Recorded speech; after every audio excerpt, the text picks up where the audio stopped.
Hello बच्चों, नमस्कार। और सब बढ़िया, क्या हालचाल। तो बच्चों, आप सभी का स्वागत है P4 कोचिंग क्लासेस में। जैसा कि आप यहाँ पर देखने को पा रहे होंगे, P4 कोचिंग क्लासेस, जिस तरीके से आप इस क्लास में कल जुड़े रहे, उस तरीके से आज भी आप अपनी क्लास को जोड़ें और देखें। तो बच्चों, P4 कोचिंग क्लासेस, आप P4 कोचिंग क्लासेस, सबसे पहले तो बच्चों हम आप लोगों को बहुत बहुत धन्यवाद देना चाहेंगे। जिस तरीके से आपने अपने YouTube family P4 coaching classes में अपनी पहली क्लास का आनंद लिया, आपने अपनी क्लास को जिस तरीके से शेयर, सब्सक्राइब और लाइक किया, इसके लिए आप सभी P4 कोचिंग क्लासेस की फैमिली को physics in style of Shukla sir की तरफ से साधु साधु धन्यवाद, बहुत बहुत धन्यवाद। तो बच्चों, हम अपनी बात को आगे बढ़ाते हुए आप लोगों को ये बताना चाहेंगे कि जिस तरीके से आपने कल की क्लास को लाइक, कमेंट्स और सब्सक्राइब किया, इसी प्रकार से आगे की क्लासों को भी आप इसी तरीके से आनंदित होकर लाइक, सब्सक्राइब और फॉलो करें, अगर आपको समझ में आए। तो बच्चों, अगर आप हमारी संस्था में जुड़े हैं और हमारी क्लासों का आनंद उठाना चाहते हैं और कुछ और सब्जेक्टों का, जैसे कि नवोदय, जैसे कि छोटी छोटी क्लासें मान लो, या आप ये समझ लीजिए कि कंपटीशन की क्लासों से जुड़ना चाहें, तो आप हमारे यूट्यूब के चैनल लक्ष्य CE को भी ज्वाइन करें। उसमें भी आप physics in style of Shukla sir की क्लासों का आनंद ले सकते हैं। तो बच्चों, P4 कोचिंग क्लासेस में फिजिक्स सही पढ़ोगे यहीं, यही तो स्लोगन था मेरे बच्चों कल की क्लास का, फिजिक्स सही पढ़ोगे यहीं, teach by Pranshu Shukla part 2। बच्चों, आप लोग गौर से देखिएगा, यहाँ पर लिखा है पार्ट 2। इनको जानते हो कि नहीं जानते हो? अरे इनको तो जानते ही हो बच्चा, कल मिले थे इनसे। तो part 2 P4 coaching classes created by Ashish Chak, बहुत सुंदर। बच्चों, अब हम अपनी आप बात को आगे बढ़ाते हैं। हाँ, तो बच्चों, सबसे पहले तो कल की क्लास आप लोगों ने ली और सब्सक्राइब की, फॉलो की बहुत अच्छी तरीके से। तो बिल्कुल इस तरीके से हमको लग रहा था कि आज केवल यूट्यूब, व्हाट्सएप और इंस्टाग्राम, टेलीग्राम, सब जगह शुक्ला सर की ही क्लास नाच रही है। तो मतलब किस तरीके से आप लोगों ने हमको स्नेह किया और प्रेम किया, इसके लिए हम दिल से आभार व्यक्त करते हैं आप सभी बच्चों का। और इसी तरीके से आप इस फैमिली को और बड़ा करिए। नमस्कार बच्चों, अब अपनी बात को हम आगे बढ़ाते हुए आपको दिखाना चाहेंगे कि कल की क्लास पार्ट 1 थी, आज की क्लास पार्ट 2। तो बच्चों, फिजिक्स सही पढ़ोगे यहीं, teach by Pranshu Shukla. Well done बच्चों। नेक्स्ट, अब नेक्स्ट बात आती है मेरे बच्चों, P4 coaching classes physics in style of Shukla sir. बेटा, परीक्षा उपयोगी 2025 प्रश्न, कल जैसा कि हमने आप लोगों को क्लास में समझाया था कि एक क्लास 5 नंबर क्लास, लेकिन बच्चों ज़्यादा क्लास को बड़ा ना करते हुए हमने उसको पार्ट 1 और पार्ट 2 में बांट दिया था। तो इसी प्रकार आज हम बच्चा आप लोगों को पार्ट 2 पढ़ाएंगे। तो बच्चा, विजार्ड ऑफ फिजिक्स, बच्चों स्वागत नहीं करोगे हमारा, इस प्रकार से आप लोगों ने स्वागत किया कि हम पूरे जीवन आपकी पहली क्लास का जो स्नेह है वो याद रखेंगे। तो बच्चों, अब नेक्स्ट बात आती है हमारी। हाँ, तो हम अब एक बार फिर से, जैसा कि हम पिछले क्लासों में करते आए हैं, कि हम अपनी क्लास चालू करने के पहले कुछ ना कुछ भक्ति दिखाते हैं। तो एक बार सभी लोग प्रेम से पैर छुएंगे भगवान के। जय श्री राम। अब बात को आगे बढ़ाते हैं मेरे बच्चों। नेक्स्ट, P4 कोचिंग क्लासेस, बहुत देख चुके P4 कोचिंग क्लासेस, अब आगे बात आती। तो बच्चों, जैसा कि आपने कल तक देखा था कि हमने अपनी क्लास में पार्ट 1 में P4 कोचिंग क्लासेस की जो पहली क्लास थी, उसमें हमने पढ़ा था वैद्युत द्विध्रुव। शायद हमने बच्चों वैद्युत द्विध्रुव से चालू किया था। तो बच्चों, वैद्युत द्विध्रुव एक बार फास्ट रिवीजन हम करा देते हैं, तो जो बच्चे आज से हमारी क्लास में जुड़े हैं उनका भी रिवीजन हो जाएगा। बहुत सुंदर। तो बच्चों, सबसे पहले हमने कल पढ़ा था वैद्युत द्विध्रुव। तो वैद्युत द्विध्रुव में हमने पढ़ा मेरे बच्चों, जब दो आवेश परिमाण में समान परंतु प्रकृति में विपरीत, हमने बताया था बच्चों, बहुत अच्छी तरीके से आप लोगों को बताया था कि जब दो आवेश परिमाण में समान, परंतु प्रकृति में विपरीत। प्रकृति हमने बहुत अच्छी तरीके से समझाया था कि जिस प्रकार एक पिता के दो लड़के, एक बच्चा कहता है हम आईएएस बनेंगे और एक बच्चा कहता है हम चोर बनेंगे, तो जो आईएएस बनेगा वो पॉजिटिव और जो चोर बनेगा वो नेगेटिव। तो ये चलो बात को आगे बढ़ाते हैं। जब दो आवेश परिमाण में समान परंतु प्रकृति में विपरीत अगर अल्प दूरी 2l में रखे हों तो ऐसी बनी संरचना को वैद्युत द्विध्रुव कहते हैं। बहुत सुंदर बच्चा। वैद्युत द्विध्रुव जब दो आवेश परिमाण में समान परंतु प्रकृति में विपरीत अगर अल्प दूरी 2l में रखे हों तो ऐसी बनी संरचना को वैद्युत द्विध्रुव कहते हैं। तो बच्चों इसके आगे हमने नेक्स्ट टॉपिक पढ़ा था वैद्युत द्विध्रुव आघूर्ण। हमने ये भी आप लोगों को बताया था कि वैद्युत द्विध्रुव आघूर्ण इलेक्ट्रिक डाइपोल, क्या बताया था मेरे बच्चों? Electric dipole. हमको लग रहा डाइपोल, डाई का मतलब होता है मेरे बच्चों दो, क्या होता है? दो। तो जैसे कि हमने बताया था आप लोगों को कि जब दो आवेश परिमाण में समान परंतु प्रकृति में विपरीत अगर अल्प दूरी 2l में रखे हों तो ऐसे बने चित्र को, ऐसी बनी संरचना को, ऐसे बने निकाय को वैद्युत द्विध्रुव कहते हैं। तो बच्चों वैद्युत द्विध्रुव आघूर्ण में क्या होता है कि वैद्युत द्विध्रुव का एक आवेश तथा उनके बीच की अल्प दूरी 2l के गुणनफल को वैद्युत द्विध्रुव का आघूर्ण कहते हैं मेरे बच्चों। क्या कहते हैं मेरे बच्चों? वैद्युत द्विध्रुव का आघूर्ण। और इसको हमने बताया था आप लोगों से बच्चों कि इसको हम लोग P से डिनोट करते हैं मेरे बाबू। काहे से? P से। तो P बराबर होता है Q इंटू 2l। बाबू क्या होता है? P बराबर Q इंटू 2l। तो बच्चों अगर इसकी विमा की बात आती है तो विमा में हम लोगों ने लिखा था बच्चा Q की विमा होती है IT। Q का मात्रक होता है मेरे बच्चों IT, तो इसकी विमा आई थी AT। ये कल बता दिया था हमने बहुत अच्छे से बेटा।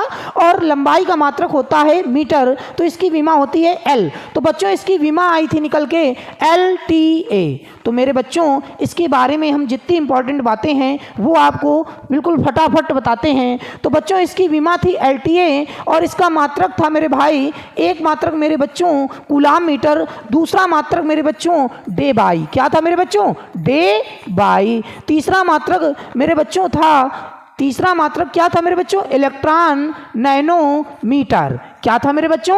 Electron nanometre. इतनी बात सबको समझ में आ गई कि नहीं आ गई? आ गई होगी मेरे बच्चों, बहुत सुंदर।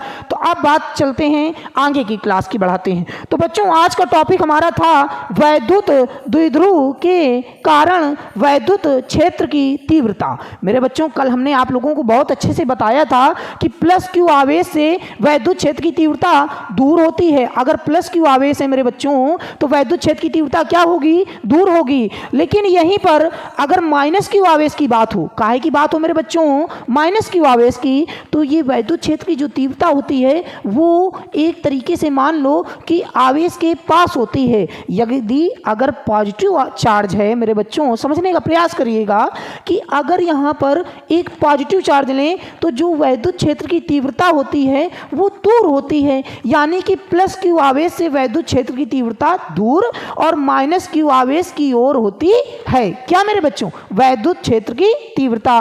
तो वैद्युत द्विध्रुव के कारण वैद्युत क्षेत्र की तीव्रता हम दो प्रकार से ज्ञात कर सकते हैं। कितने प्रकार से? दो प्रकार से। तो हमने कल आप लोगों को पढ़ाया था कि परिमाण के बारे में जब बताया था कि एक पिताजी के दो लड़के बताया था। तो बच्चों इसी प्रकार से मान लेते हैं दो लड़के यहाँ भी हैं, एक अच्छी स्थिति और एक निरच्छी स्थिति। यहाँ भी उसी बात को बढ़ाते हुए हम बताएंगे कि ऊपर वाला जो बच्चा है नंबर 1 अच्छी स्थिति, ये बच्चा थोड़ा सा सिंपल है। सिंपल तो सभी हैं बच्चा, क्योंकि शुक्ला सर पढ़ा रहे तो कुछ नहीं कठिन है आपका। तो बच्चों अच्छी स्थिति, नंबर 2 निरच्छी स्थिति। तो बच्चों नंबर 1 अच्छी स्थिति का होता है। अब तुम कहोगे सर जी ये कौन सी बला है? तो ये बउआ कोई बला नहीं है, ये एक बहुत अच्छा टॉपिक है। वैद्युत द्विध्रुव के कारण हम वैद्युत क्षेत्र की तीव्रता दो प्रकार से ज्ञात कर सकते हैं। हम क्या बच्चों, तुम भी ज्ञात करोगे। बस इस क्लास को देख के अगर समझ में आए तो लाइक, सब्सक्राइब और फॉलो जरूर करें मेरे बच्चों। नंबर 1 लिखा है इसमें अच्छी स्थिति। अब तुम कहोगे कि सर अच्छी स्थिति क्या केवल एक ही नाम होता है? ना मेरे बच्चा, इसका दूसरा नाम होता है मेरे बच्चों, इसका दूसरा नाम होता है मेरे बच्चों, अच्छी स्थिति का दूसरा नाम होता है मेरे बाबू अनुदैर्घ्य स्थिति। क्या होता है मेरे बउआ? अरे बच्चा देखो इधर गौर से, अनुदैर्घ्य स्थिति। मेरे बच्चों क्या होता है? अनुदैर्घ्य स्थिति। क्या होता है मेरे बच्चा? अनुदैर्घ्य स्थिति। अब तुम कहोगे कि सर क्या ये जो निरक्षीय स्थिति है इसका भी कोई दूसरा नाम होता है? तो बिल्कुल होता है मेरे बच्चों। जो निरक्षीय स्थिति है इसका दूसरा नाम होता है मेरे बउआ अनुप्रस्थ स्थिति। क्या है मेरे बच्चों? अनुप्रस्थ। क्या है बच्चा? एक बार फिर से बोलो सभी लोग, अनुप्रस्थ स्थिति। क्या होता है मेरे बच्चों? अनुप्रस्थ स्थिति। तो बच्चों अच्छी, एक बार बोर्ड पेपर में क्या हुआ मेरे बच्चों, अभी कुछ वर्ष पहले ही, कि अच्छी स्थिति ना पूछकर पूछ लिया अनुदैर्घ्य स्थिति का व्यंजक प्राप्त करो। तो बच्चे हमारे घबरा गए, बच्चे हमारे डर गए। तो इसलिए हम आपको बताते हैं आज कि अच्छी स्थिति का दूसरा नाम, जैसे कि एक बच्चे के दो नाम होते हैं मेरे बच्चा, तो ये भी एक बच्चा है, इसके दो नाम है। नंबर एक, अच्छी स्थिति का नाम होता है अनुदैर्घ्य स्थिति और निरक्षीय स्थिति का नाम होता है अनुप्रस्थ स्थिति। इतनी बात समझ में आ गई? कोई दिक्कत? इतने में कोई दिक्कत तो नहीं मेरे बच्चों? तो अब इस बात को हम आगे बढ़ाएंगे। अच्छी स्थिति, अनुदैर्घ्य स्थिति। अब तुम कहोगे सर अच्छी स्थिति होती क्या है? अरे बच्चा हम पढ़ काहे के कारण रहे? वैद्युत द्विध्रुव के कारण। काहे के कारण? वैद्युत द्विध्रुव के कारण। तो हम सबसे पहले क्या बनाएंगे मेरे बच्चों? एक वैद्युत द्विध्रुव बनाएंगे बाबू। क्या बनाएंगे? वैद्युत द्विध्रुव। वैद्युत द्विध्रुव में तुम जानते हो कि वैद्युत द्विध्रुव आघूर्ण की जो दिशा होती है वो माइनस पॉजिटिव से प्लस पॉजिटिव की ओर होती है, यानी माइनस क्यू आवेश से प्लस क्यू आवेश की ओर होती है। तो बाबू इसको हम, इसकी बीच की दूरी मेरे बच्चा कितनी होती है? 2l, जो कि एंगस्ट्रॉम कोट की होती है। ये हमने आपको कल ही बता दिया था मेरे बच्चों। बताया था कि नहीं बताया था? बताया था बच्चों। तो अब माइनस क्यू आवेश से प्लस क्यू आवेश की ओर इसकी दिशा होती है बाबू, इसका मध्य बिंदु O। तो बच्चों इसमें अच्छी स्थिति हमको समझना है क्या होता है। तो इसके मध्य बिंदु O से अगर अक्ष की ओर एक रेखा को बढ़ाएं तो यही बेटा अच्छी स्थिति है। और अगर निरक्षीय स्थिति की बात करें तो अक्ष के ऊपर बढ़ा दें, यानी कि अक्ष की दिशा में बढ़ाएं तो अच्छी स्थिति बाबू क्या होगी? अच्छी स्थिति। मेरे बच्चों क्या होगा? अच्छी स्थिति। अगर बच्चा अक्ष के ऊपर बढ़ा दें तो इसको बोलते हैं मेरे बच्चों निरक्षीय स्थिति। एक बार सभी लोग देखो बच्चों, क्या बोलते हैं? निरक्षीय स्थिति। एक बार बउआ बोलो, क्या बोलते हैं? निरक्षीय स्थिति। यानी कि अक्ष की ओर बढ़ो, यानी कि हम रास्ते रास्ते चलें तो अच्छी स्थिति, और रास्ते के ऊपर चलें तो निरक्षीय स्थिति। इतनी बात सभी बच्चों को समझ में आ गई होगी। तो बच्चों हम नेक्स्ट देखते हैं। हमको पढ़ना है अच्छी स्थिति या अनुदैर्घ्य स्थिति। तो इसमें हम सबसे पहले अपना चित्र बनाएंगे बाबू। क्या बनाएंगे? चलो सबसे पहले हम थ्योरी पढ़ लेते हैं। इसमें लिखा है मान लो AB एक वैद्युत द्विध्रुव है। बहुत सुंदर बच्चों। तो मान लो AB एक वैद्युत द्विध्रुव है जो वायु अथवा निर्वात में स्थित है, जिसके A बिंदु पर -Q तथा B बिंदु पर +Q आवेश है। इस वैद्युत द्विध्रुव के मध्य बिंदु O से r दूरी पर अच्छी स्थिति में एक बिंदु P है। अरे P है, हम लोगों की कोचिंग का नाम भी तो P4 है बच्चा। मान लेते हैं एक P यहाँ आ गया। एक बिंदु P है जहाँ पर हमको वैद्युत क्षेत्र की तीव्रता की गणना करनी है। तो बच्चों चित्र की बात आती है, हम लोग सबसे पहले बनाएंगे अच्छी स्थिति का चित्र। चलो इसका नाम अगर अच्छा है तो बेटा हमारे हिसाब से इसका चित्र भी अच्छा बनेगा, और ये बच्चों आप लोगों को टॉपिक भी अच्छा ही लगेगा।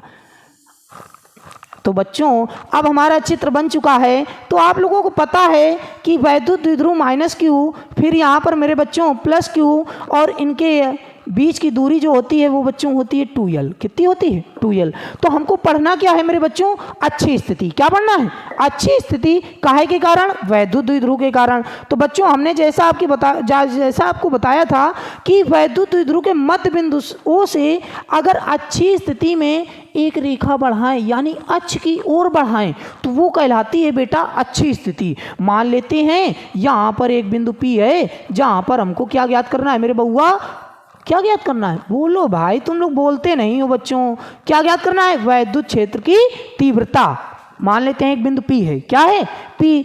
अब बच्चा मान लो एक वैद्युत द्विध्रुव AB है जो कि वायु अथवा निर्वात में स्थित है, जिसके A बिंदु पर -Q तथा B बिंदु पर +Q है। इस वैद्युत द्विध्रुव के मध्य बिंदु O से R दूरी पर, अरे भैया ये बच्चा कितनी दूरी है, हम लोगों को पता चल गया कितनी है, R दूरी। कितनी है मेरे बच्चों, R कितनी है, R दूरी। तो मान लो एक वैद्युत द्विध्रुव AB है जो कि वायु अथवा निर्वात में स्थित है, जिसके मध्य बिंदु O से R दूरी पर अच्छी स्थिति में एक बिंदु P है, जहां पर हमको वैद्युत क्षेत्र की तीव्रता ज्ञात करनी है। तो अब बच्चों पूछोगे कि वैद्युत क्षेत्र की तीव्रता सर जी कैसे होगी, तो बच्चों +Q आवेश के कारण जो वैद्युत क्षेत्र की तीव्रता होगी यानी दूर, तो बच्चों +Q आवेश के कारण वैद्युत क्षेत्र की तीव्रता में यानी कि मेरे बच्चों E1 वेक्टर क्या होगा, E1 वेक्टर। तो E1 वेक्टर प्लस से दूर माइनस की ओर, प्लस से दूर माइनस की ओर। कल बताया था कि नहीं बताया था, तो बच्चों आज भी बताया, अभी भी बताया कि +Q आवेश से दूर बाबू और -Q आवेश की ओर। तो बच्चों इससे वैद्युत क्षेत्र की तीव्रता क्या होगी, दूर। अब बात आती है -Q आवेश की बाबू, काहे की -Q आवेश की मेरे बच्चा, मेरे लाल। अब देखो +Q आवेश से दूर तो -Q आवेश की तो ओर होती है ना मेरे बच्चों। अब कहोगे सर कि E2 वेक्टर जो है वो इधर की ओर होगी। अब तुम कहोगे सर ये तीर क्यों लगी है, तो हमने बहुत पहले आपको बताया था बच्चों कि ये तीर का निशान दिशा बताता है कि ये सदिश राशि है कि अदिश राशि है। इतनी बात समझ में आ गई, कोई बात ना मेरे बच्चों। आगे हम पढ़ते हैं, लिखा है अतः बिंदु P पर वैद्युत क्षेत्र की तीव्रताएं क्रमशः +Q व -Q आवेश के कारण BP दिशा में तथा PA दिशा में दिष्ट हैं। तब अब बच्चों कंप्यूटर महोदय के द्वारा यहाँ पर लिखा नहीं गया, क्या नहीं लिखा गया वो हम बताते हैं। +Q आवेश के कारण जो वैद्युत क्षेत्र की तीव्रता है वो बच्चों किस दिशा में है, देखो B से P की ओर चल रही, किस दिशा में बाबू, यानी कि BP, यानी BP दिशा में दिष्ट है। कौन सी तीव्रता बाबू मेरे, E1 वेक्टर बाबू। कौन सी तीव्रता, E1 वेक्टर। अब बच्चा -Q आवेश के कारण कौन सी तीव्रता है, तो बच्चों देखो गौर से, -Q आवेश के पास आ रही है कौन सी तीव्रता सर आ रही है, E2 वेक्टर। तो E2 वेक्टर क्या होगा, -Q आवेश के कारण, तो कौन सी दिशा में, तो देखो P से A की ओर चल रही। तो बच्चों ये हो गई E2 वेक्टर मेरे बच्चा, क्या हो गई, E2 वेक्टर। PA दिशा में दिष्ट है तब। अब बच्चों यहाँ से हमारी थ्योरी हो गई ख़त्म। अगर आप ये लिखना चाहें तो लिख सकते हैं, अन्यथा आप यहाँ तक लिख के और तब लिख के डैश कर देना बाबू, क्या कर देना, डैश। तो एक बार हम लोग फिर से पढ़ेंगे। मान लो एक वैद्युत द्विध्रुव AB है जो कि वायु अथवा निर्वात में स्थित है, जिसके A बिंदु पर -Q तथा B बिंदु पर +Q आवेश है। इस वैद्युत द्विध्रुव के मध्य बिंदु O से R दूरी पर अच्छी स्थिति में एक बिंदु P है, जहाँ पर हमको तुमको सबको वैद्युत क्षेत्र की तीव्रता ज्ञात करनी है। कोई दिक्कत मेरे बच्चों, कोई बात ना। तो इतनी बात समझ में आ गई होगी। उसके बाद लिखा है अतः बिंदु P पर वैद्युत क्षेत्र की तीव्रताएं क्रमशः +Q व -Q आवेश के कारण E1 वेक्टर BP दिशा में, E2 वेक्टर PA दिशा में दिष्ट हैं। तब अब बच्चों हम देखो इसके आगे क्या करते हैं, अब हम निकालते हैं अपनी बात को आगे ना बढ़ाते हुए, हम अपनी बात को यहीं रोककर अब इस डेरिवेशन को सॉल्व करते हैं। तो बच्चों ये डेरिवेशन इंपॉर्टेंट है, तुमको क्या लगता है, हम इसे ही बता रहे हैं इंपॉर्टेंट है तभी तो तुमको पढ़ा रहे हैं। ये डेरिवेशन पूछा जाएगा पेपर में, बोर्ड पेपर 2025 में 7 सेट में 1 सेट में पूछा जाएगा। और ये नहीं पूछा जाएगा तो इसका भाई पूछा जाएगा। आप कहोगे सर इसका भाई कौन है, तो अरे निरक्षी स्थिति इसका भाई ही तो है, और वो बहुत कठिन है, वो नहीं अच्छा है, ये तो अच्छा है, इसको अच्छी स्थिति बोलते हैं। क्या बोलते हैं, अच्छी स्थिति। तो ये अच्छा है और वो निरक्षी है यानी नहीं अच्छा है। तो बच्चों इसका पूरा डायग्राम अब हम लोग करते हैं। बुआ एक बात बताओ, यहाँ से यहाँ तक की दूरी हो गई L, आर हो गई मेरे बच्चों, सॉरी, यहाँ से यहाँ तक की दूरी हो गई आर। तो बच्चों वैद्युत द्विध्रुव की जो दूरी होती है वो होती है 2l। तो मध्य बिंदु यानी यहाँ से यहाँ तक की दूरी कितनी हो जाएगी, l। और सर आप बोलोगे यहाँ से यहाँ तक की भी दूरी कितनी हो जाएगी, l। तो बच्चों अगर हमको प्लस क्यू आवेश से निकालना है वैद्युत क्षेत्र की तीव्रता, तो किसी बिंदु आवेश के कारण जो वैद्युत क्षेत्र की तीव्रता होती है वो होती है ये मेरे बच्चों, E बराबर 1/4 pi epsilon not Q upon R square. यानी कि जो वैद्युत क्षेत्र की तीव्रता होती है किसी बिंदु आवेश के कारण वो वर्ग की त्रिज्या के वर्ग के व्युत्क्रमानुपाती होती है। इतनी बात तो सभी बच्चों को पता होगा। तो बच्चों इसका पूरा डायग्राम बनाना है हम लोगों को। तो हम लोगों को पता चला कि हम लोगों को आर की आवश्यकता पड़ेगी। काहे की आवश्यकता, आर की। तो अब हम लोग क्या करेंगे, देखिए प्लस क्यू आवेश से बिंदु पी तक की जो दूरी है यहीं तक तो निकालना है ना बिंदु पी पर। तो प्लस क्यू आवेश से जो बिंदु पी तक की दूरी है वो सही से देखिए मेरे बच्चों, यहां से यहां तक की जो दूरी है बस हमको इतनी चाहिए। हमको पता है कि यहाँ से यहाँ तक की दूरी है r और इतनी दूरी है l। यहाँ से यहाँ तक चले r, यहाँ से यहाँ तक चले l। हमको चाहिए यहाँ से यहाँ तक, तो पूरे में इतना काट दें, इतना ही तो बचेगा। बोलो भाई, पूरे में इतना काट दें तो इतना ही तो बचेगा मेरे बच्चा। तो बच्चों काटो इसको, क्या बचेगा, r माइनस l। मेरे बच्चों क्या बचेगा, आर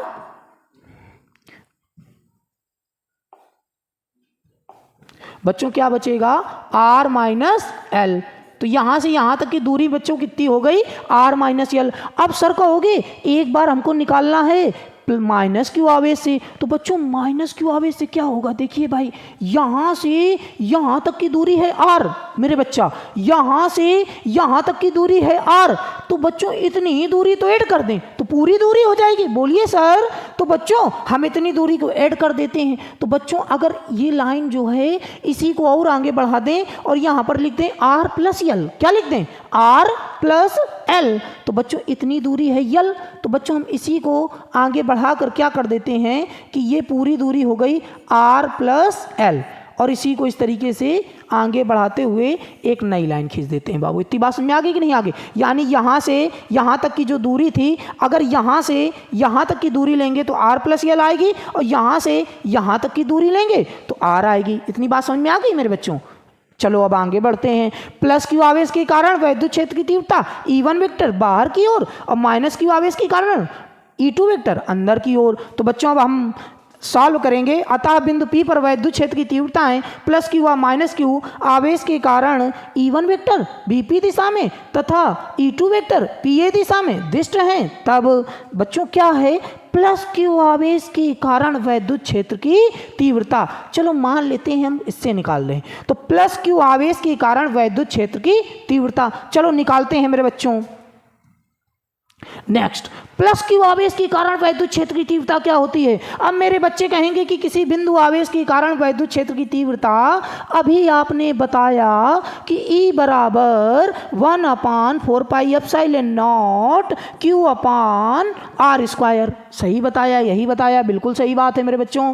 तो हमारा मतलब है कहने का कि प्लस क्यू आवेश है ना मेरे बच्चों, तो E1 वेक्टर होगा मेरे बच्चों। क्या होगा, E1 वेक्टर। अभी आपने देखा था। तो E1 वेक्टर बराबर क्या आएगा, 1/4 पाई एप्सिलॉन नॉट Q अपान। बच्चों अब देखो,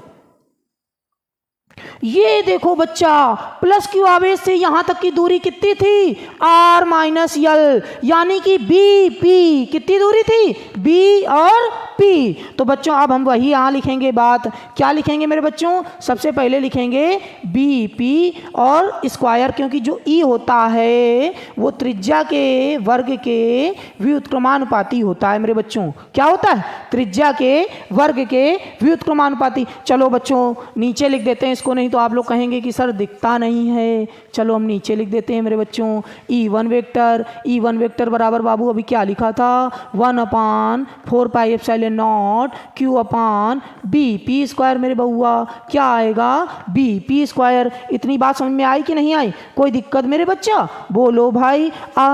इतनी बात नहीं आई समझ में मेरे बच्चों। चलो हम इसको और नीचे लिख देते हैं बच्चों। नहीं कहोगे सर अभी भी नहीं दिख रहा, तो चलो और नीचे कर देते हैं। E1 वेक्टर बराबर 1/4 pi epsilon not Q upon B P square. मेरे बउआ क्या होगा? B P square. इसको देखो, ये डेरिवेशन दिख रहा कि नहीं दिख रहा? तो मेरे राजा E1 बराबर 1/4 pi epsilon not Q upon B P square. अब कहोगे सर बी पी बराबर होता क्या है? तो बच्चों इधर देखो, कहाँ देखो? इधर देखो, 1/4 पाई एप्सिलॉन नॉट Q अपान। अब बेटा अभी दिखाया था हमने कि बीपी का मान होता है R माइनस एल। मेरे बच्चा क्या होता है? R minus L. देखना चाहोगे क्या? चलो देख लेते हैं भाई। ये देखो बीपी बराबर क्या होता है? R minus L. तो वही तो बता रहे हैं बच्चों। तो बीपी बराबर R माइनस एल, तो हम लिख देंगे यहाँ पर R माइनस एल का होल स्क्वायर। ये हो गया बच्चों E1 वेक्टर, यानी प्लस क्यू आवेश के कारण। अब इसी प्रकार हम लोग निकालेंगे माइनस क्यू आवेश के कारण वैद्युत क्षेत्र की तीव्रता। तो जैसा कि आप लोगों को पता है कि माइनस क्यू आवेश के कारण जो वैद्युत क्षेत्र की तीव्रता होती है वो E2 वेक्टर थी बेटा, और वो माइनस क्यू आवेश की ओर थी मेरे बच्चों। तो E2 वेक्टर बराबर, तो बच्चों E2 वेक्टर बराबर 1/4 पाई एप्सिलॉन नॉट। इतनी बात समझ में आ गई मेरे बच्चों को? उसके बाद Q अपान। अब कहोगे सर इसमें आएगा क्या मेरे बच्चों? अब कहोगे कि सर इसमें कितनी दूरी लेंगे मेरे बच्चों? तो हम बताते हैं आप लोगों को कितनी दूरी लेंगे। परेशान ना हो, हलवा टॉपिक है ये बिल्कुल बच्चा। अभी तुम पढ़ोगे पूरी क्लास, उसके बाद समझ में आएगा तुम लोगों को। परेशान होने की ज़रूरत नहीं है बच्चों। ये देख रहे हो फिजिक्स सही पढ़ोगे यहीं, तो काहे परेशान हो रहे हो? तो बच्चों क्यों, आप देखो इधर पीछे, ये देखो माइनस क्यू आवेश से यहाँ तक की जो दूरी थी वो थी कितनी मेरे बच्चों? R plus L. कितनी थी मेरे बच्चा? R plus L. तो बच्चों वैसे देखो तो ये पूरी दूरी थी P और A, यानी PA। क्या थी मेरे बच्चों? PA। बच्चों तो यहाँ पर PA आ गया बच्चों, गौर से पढ़ो इसको, PA। इतनी बात समझ में आ गई मेरे बच्चों? कोई दिक्कत इतने में? तो बच्चों अब PA बराबर, तो यहाँ लिखोगे चूंकि PA बराबर क्या होता है मेरे बच्चों? अभी आपने बोला है R प्लस एल। कितना होता है? R plus L. तो बच्चों E2 वेक्टर बराबर 1/, कितना मेरे बच्चों? 1/4 pi epsilon not Q upon PA बराबर कितना है मेरे बच्चों? R plus L is equal whole square. बाबू R प्लस एल का होल स्क्वायर, क्योंकि PA बराबर R प्लस एल है, और बाबू यहाँ पर PA स्क्वायर होता है, क्योंकि ये फार्मूला हम लोगों ने अभी पढ़ा है बाबू। क्या पढ़ा है? ये होता है किसी बिंदु आवेश के कारण वैद्युत क्षेत्र की तीव्रता। मेरे बच्चों बोलो भाई, ये काहे का फार्मूला है? किसी बिंदु आवेश के कारण वैद्युत क्षेत्र की तीव्रता का फार्मूला मेरे बच्चों। काहे का फार्मूला? इतनी बात समझ में आई कि नहीं आई? तो बच्चों अब हमारा E1 वेक्टर का भी मान आ गया। देखो इसको बच्चों बंद कर लेते हैं हम लोग। E1 वेक्टर का मान भी आ गया मेरे बच्चों। और बच्चों तो बच्चों दूसरा मान हमारा काहे का आ गया? E2 वेक्टर का। तो अब बच्चों हमको बिंदु P पर परिणामी वैद्युत क्षेत्र की तीव्रता निकालना है। हमको तो E1 E2 का मान नहीं चाहिए था, लेकिन बच्चों उसको निकालने के लिए हम लोगों को निकालना पड़ेगा। तो अब बच्चों आप लोग देखेंगे कि अतः बिंदु P पर परिणामी वैद्युत क्षेत्र की तीव्रता, तो देखिए बच्चों क्या होता है भाई। तो बच्चों आप देखिएगा, अतः बिंदु P पर परिणामी वैद्युत क्षेत्र की तीव्रता,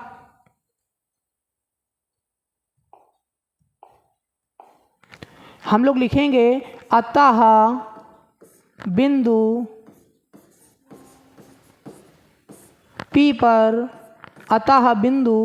P पर परिणामी, क्या निकालेंगे बाबू?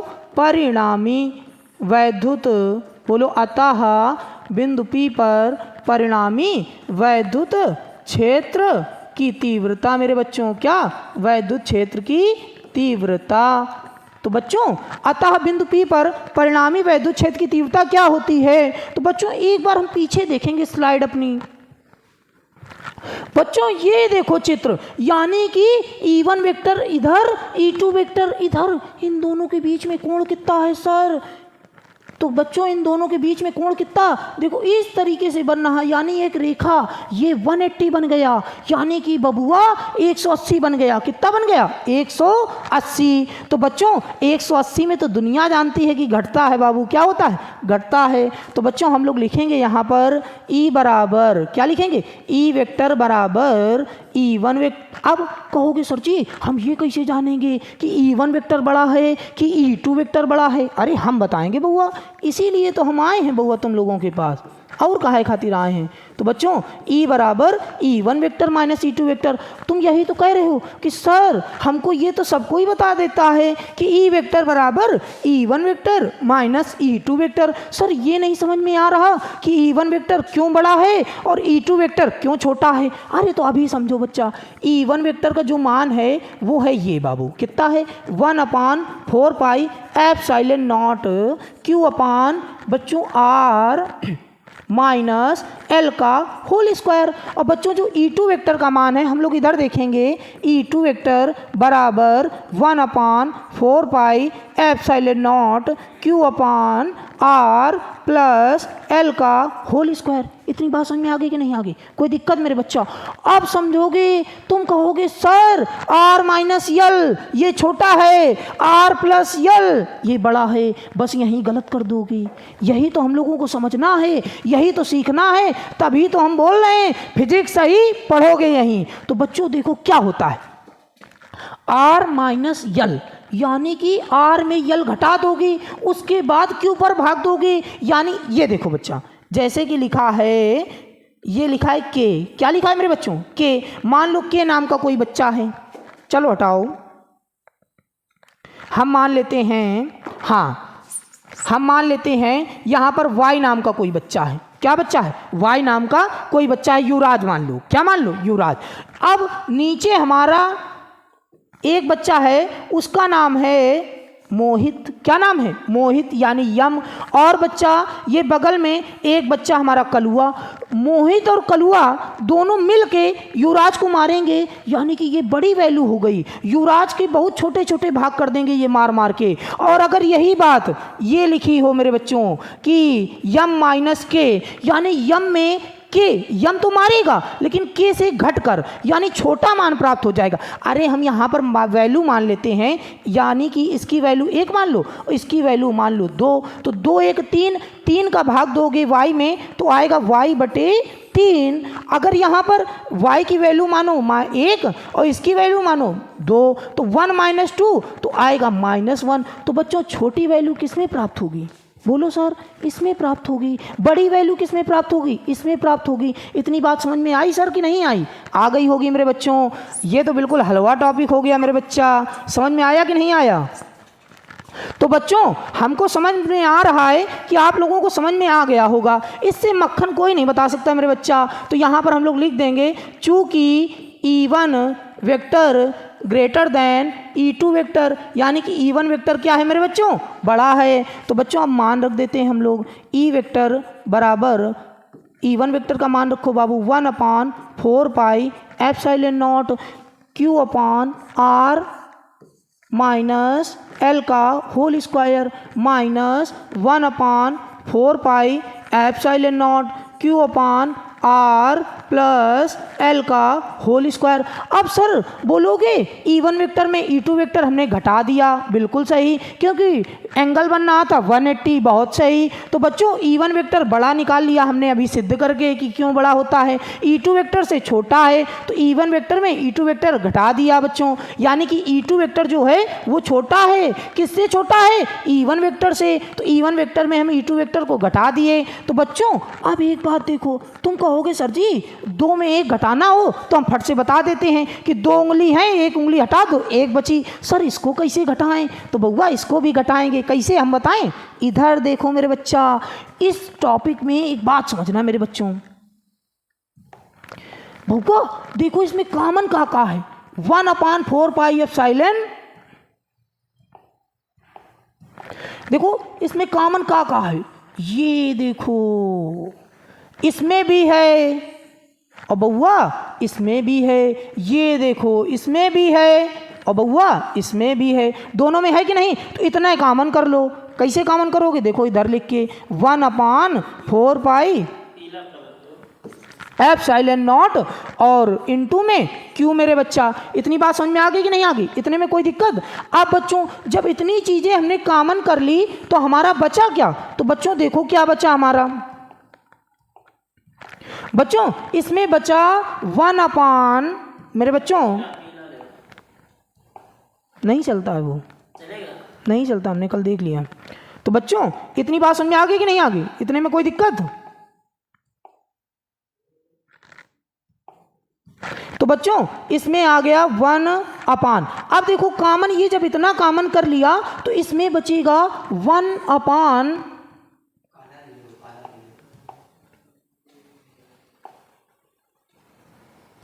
इसमें बचेगा 1/r माइनस एल का होल स्क्वायर बउआ, और माइनस 1/r प्लस का एल का होल स्क्वायर बउआ। देखो यही तो बचेगा। जब ये बाहर ये बाहर ये बाहर ये बाहर, ये लोग बउआ एक ही तरह के हैं तो इनको कर लेंगे बाहर उभयनिष्ठ यानी कि कॉमन। जब ये इतना कॉमन हो गया तो 1/r माइनस यल और 1/r प्लस यल का होल स्क्वायर बच्चों। तो हम फिर से एक बार लिखेंगे ई वेक्टर बराबर, ये तो परिणामी तीव्रता है, यही तो निकालना है हमको का तुमको भी निकालना है। इधर देखो, अब कहोगे सर जी एक ब्रैकेट में a माइनस बी, एक ब्रैकेट में a प्लस बी, अब इसको हम कैसे घटाएं। अरे बउआ इसको एलसीएम लेके घटाएंगे। कैसे, यहाँ लिखा है a माइनस बी, एक ब्रैकेट में a plus B is equal to a square minus B square. बउआ यहाँ स्क्वायर स्क्वायर लगा दो, अरे बउआ यहाँ भी स्क्वायर लगा दो। इतनी बात समझ में आई कि नहीं आई, यानी a माइनस बी, एक बार फिर से देखो a माइनस बी और एक ब्रैकेट में a प्लस बी। बच्चों अब यहाँ पर लिखा है a square minus B square, यही तो फार्मूला होता है, एक ब्रैकेट में a माइनस बी, एक ब्रैकेट में a plus B is equal to A square minus B square. अब बउआ दोनों जगह स्क्वायर लगा है तो सर यहाँ भी स्क्वायर लगा दो, कोई दिक्कत नहीं। इतनी बात किसको किसको समझ में आ गई, फट से स्क्रीनशॉट लो बच्चा, ले लो, स्क्रीनशॉट ले लिया मेरे बच्चों। अब स्क्रीनशॉट ले लिया है तो हम ये बात हटा देते हैं मेरे बच्चों। क्या कर देते हैं, इसको हटाने से हम आपको सही तरीके से डेरिवेशन को समझा पाएंगे मेरे बच्चों। अब सर हमको एक बात समझ में आ गई, क्या समझ में आ गई कि अभी हमने बताया, क्या बताया, r माइनस यल, यहाँ आर स्क्वायर यहाँ यल स्क्वायर और इसका होल स्क्वायर, यानी कि a minus B A plus B A square minus B square का फार्मूला हो गया। और दोनों जगह स्क्वायर लगा है तो हम स्क्वायर भी लगा देंगे। अब सर कहोगे एलसीएम तो ले लिया, अब सॉल्व कैसे होगा, तो हम बताते हैं कैसे सॉल्व होगा मेरे बच्चों। देखो r माइनस यल से r माइनस यल कैंसिल, r प्लस यल ऊपर भागेगा, भागेगा कि नहीं भागेगा, बोलो भाई भागेगा। तो बच्चों r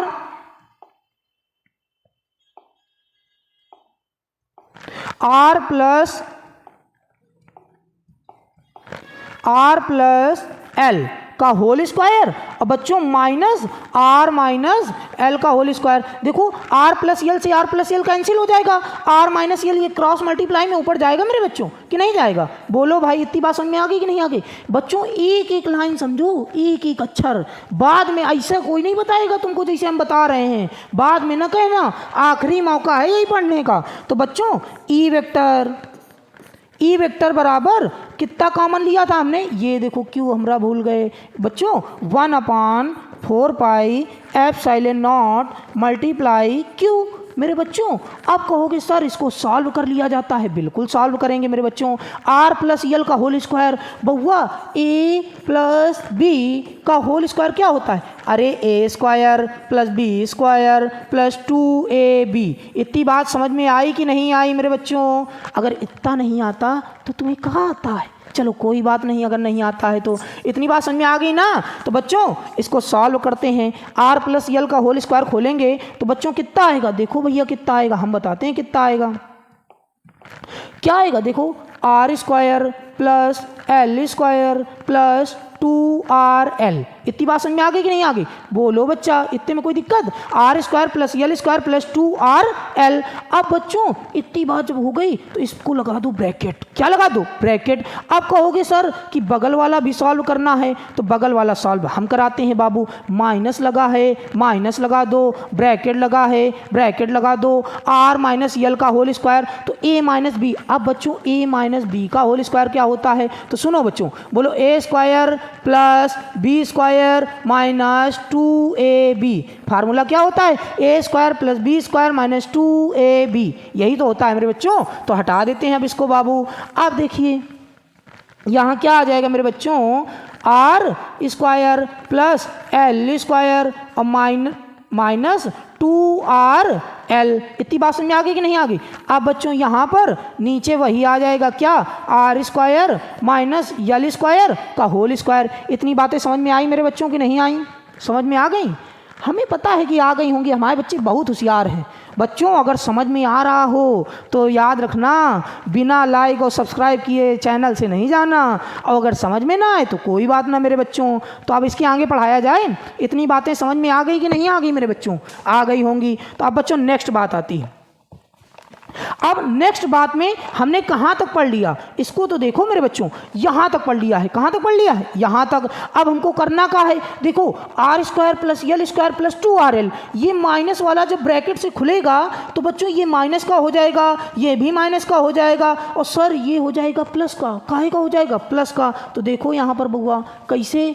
ये सर ई वेक्टर बराबर 1/4 pi epsilon nought into Q, और यहाँ पर आएगा सर क्या?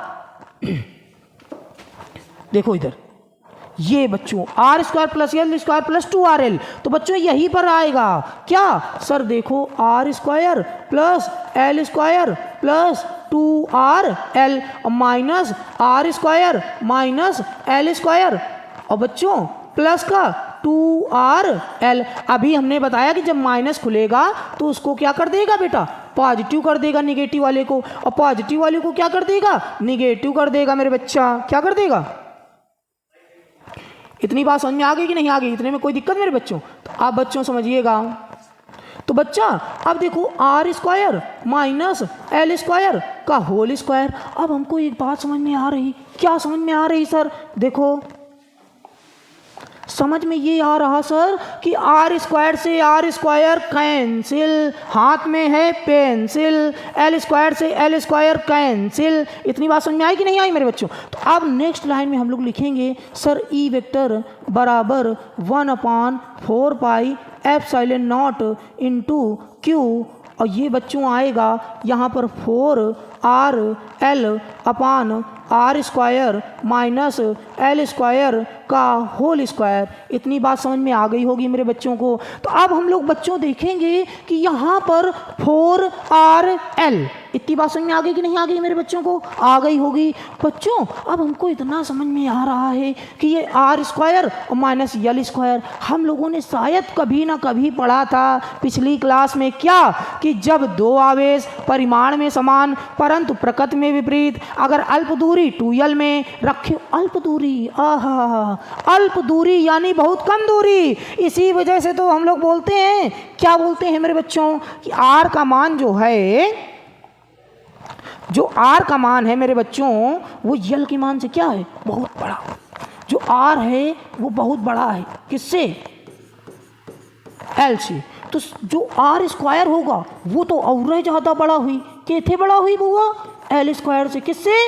बोलो भाई, एल स्क्वायर से। यानी जब आर बड़ा है यल से तो आर स्क्वायर तो बहुत ही ज़्यादा बड़ा हुई यल स्क्वायर से। हुई कि ना हुई मेरे बच्चा? तो जब एल स्क्वायर बहुत छोटा है, बहुत ही छोटा है, तुम लोग बहुत छोटे बच्चे का लेके साथ चला तो का तो हम न ले जाइए, हमें गोदी में लेके चले को पड़त है, हम बड़े बच्चे को लेके चलबे। तो बच्चा यल स्क्वायर का है छोटा बच्चा, तो इसको हम लोग क्या कर देते हैं? त्याग देते हैं। हम लोग लिखते हैं अतः, क्या लिखते हैं? अतः एल स्क्वायर को त्यागने पर बाबू, क्या करने पर? त्यागने पर। इतनी बात समझ में आ गई कि नहीं आ गई? बोलो बच्चा। तो बच्चों हम लोग यहाँ पर लिखेंगे ई वेक्टर बराबर 1/4 पाई एप्सिलॉन नॉट। बच्चों यहाँ पर अब समझना मेरी बात को, यहीं पर तो जादू है। कहोगे क्या जादू है सर? तो ये देखो, हम लोगों ने देखा था कि यहाँ पर लिखा है क्यू। क्या लिखा है? क्यू। तो हम लोग ऐसे ही लिख देंगे क्यू। फिर लिखा था सर यहाँ पर 4, तो हम लोग लिख देंगे 4। अब 4 ना लिखो तो एक चीज़ और लिख लो बउआ। का लिख दो? हम बताते हैं का लिख लो। 4 को हम ना लिखें तो 4 को हम ये भी लिख सकते हैं 2 × 2 लिख सकते हैं कि नहीं मेरे बच्चों? अब अगर इसको लिखना चाहें तो इनटू में आर लिख दें बच्चों, और लिखना चाहें तो इनटू में यल लिख दें, और अपान में मेरे बच्चों क्या आ जाएगा? जब यल स्क्वायर को सर त्याग दिया तो आर स्क्वायर की पावर 2, यानी कि आर स्क्वायर की पावर 2। तो बच्चों यहाँ पर क्या आ जाएगा? ई वेक्टर बराबर 1/4 पाई एप्सिलॉन नॉट। अरे भैया कुछ ना कुछ दिख रहा होगा तुम लोगों को। क्या दिख रहा? 2, ये एक 2, ये एक Q और ये एक L, यानी कि 2QL। क्या दिख रहा है मेरे बच्चों? 2QL। तो बउआ ये यही लिख दो 2 और गुणे में 2QL अपान में आर स्क्वायर की पावर 4। आएगा कि नहीं आएगा? बोलो भाई, आएगा ना मेरे बच्चों? तो बिट्टो यहाँ पर भी तो एक आर है कि नहीं? ई आर से यू आर कैंसिल, हाथ में है पेंसिल। तो बच्चों क्या आ जाएगा? E vector is equal to 1/4 pi. क्या आएगा मेरे बाबू? 1/4 पाई एप्सिलॉन नॉट। और बच्चों 2 और 2QL। बस यही तो खेल है का। देखो ये खेल है। P बराबर 2 और इंटू Q और इंटू L, यानी कि P बराबर क्या होता है? 2QL। मेरे बाबू क्या होता है? 2QL। इतनी बात समझ में कितने लोगों को आ गई? बोलो भाई आ गई ना? तो बच्चों हम इस बात को यहीं से हटा देते हैं बाबू। P बराबर 2QL। इतनी बात सभी बच्चों को समझ में आ गई होगी। और हम लोग छोटा सा लिख देते हैं यहाँ पर, चूँकि P बराबर 2QL। इतनी बात समझ में आ गई? तो बच्चों यहाँ पर आ जाएगा 2P। क्या आ जाएगा? 2P। आर से आर तो कैंसिल हो गया है, तो सर यहाँ पर कितना बचेगा? R3। क्या बचेगा? अरे सर यही तो हम लोगों को ज्ञात करना था। क्या ज्ञात करना था? अच्छी स्थिति में वैद्युत क्षेत्र की तीव्रता। सर अभी आपने बताया था कि जो किसी बिंदु आवेश के कारण वैद्युत क्षेत्र की तीव्रता होती है वो होती है E इनवर्सली 1/r²। अरे बउआ ये किसी बिंदु आवेश के कारण थी। अब हम लोगों को निकालना क्या है? वैद्युत द्विध्रुव के कारण अच्छी स्थिति में तीव्रता का व्यंजक। तो अच्छी स्थिति में बउआ देखना इधर, अगर E अच्छी की बात हो, काहे की बाबू? E अच्छी स्थिति की, तो आता है इनवर्सली 1/r³। बच्चों क्या आता है? E अच्छी, E बच्चों एक बार देखना इधर गौर से बच्चों, क्या आता है? E अच्छी। क्या आता है मेरे बच्चों? E अच्छी इनवर्सली 1/r³। अब ये बताओ मेरे बच्चा कितने लोगों को समझ में आ गया? कोई दिक्कत इतने में? बच्चों ये टॉपिक होता है। अब कहोगे सर इसका मात्रक क्या होता है? अरे बउआ बहुत दिन पहले पढ़ाया था। ई का मात्रक होता है न्यूटन प्रति कूलाम। कैसे होता है सर जी? ई बराबर होता है F/Q या Q0 भी बोल सकते हो बच्चा। तो F का मात्रक बल यानी न्यूटन और आवेश का मात्रक कूलाम। बच्चों एक मात्रक इसका और बताया होगा हमने आप लोगों को। क्या सर? यानी कि वोल्ट पर मीटर। अब बच्चों कहोगे सर न्यूटन वाला पूछेगा कि वोल्ट प्रति मीटर वाला पूछेगा? अरे बउआ न्यूटन प्रति कूलाम का है पूछेगा? पूछेगा वोल्ट पर मीटर का पूछेगा? वोल्ट पर मीटर। तो एक मात्रक इसका और होता है बाबू, क्या? वोल्ट पर मीटर। इतनी बातें समझ में आ गई कि नहीं आ गई? इतनी बातें समझ में आ गई होंगी मेरे बच्चों को। अब बच्चों ये डेरिवेशन तो हो गया कंप्लीट, यानी 5 नंबर हो गए पक्के बोर्ड पेपर में, 5 नंबर पक्के। तो अब हम आप लोगों को बताएंगे एक ट्रिक छोटी सी, और वो ट्रिक आपको दिलाएगी 5 में से 5 नंबर। बच्चों अच्छी स्थिति का जो डेरिवेशन है उसकी एक छोटी सी ट्रिक याद कर लो। बोलो आटा। क्या बोलो? अब कहोगे सर क्या ये खाने वाला आटा है? हाँ सर ये खाने वाला ही आटा है। ये हमारे 5 नंबर खाता है। क्या खाता है? 5 नंबर। ये बोर्ड में हमको दिलाता है 5 नंबर, और हम लोग पढ़ के लाएंगे बिट्टो कितने नंबर? 5 नंबर। कैसे? बोलो अच्छी में आता है 2 यानी T। तारा की नहीं, अच्छी स्थिति में मेरे बच्चों क्या आता है? 2, यानी कि E बराबर 1/4 पाई एप्सिलॉन नॉट 2p/r³। बोलो आटा अच्छी स्थिति का जो डेरिवेशन होता है मेरे बच्चों, उसमें क्या आता है? आटा। आटा यानी E बराबर 1/4 पाई एप्सिलॉन नॉट Q/r³, यानी 2p/r³ मेरे बच्चों। E बराबर 1/4 पाई एप्सिलॉन नॉट 2p/r³। ये होता है अच्छी स्थिति में। कौन सी स्थिति में मेरे बउआ? अरे बोलो भाई मेरे बच्चा, अच्छी में होता है 2p/r³। अब कहोगे सर ये आटा क्या है? बच्चों ये आटा 5 नंबर खा जाता है। ये आटा 5 नंबर खा जाता है। यही तो शुक्ला जी की ट्रिक है।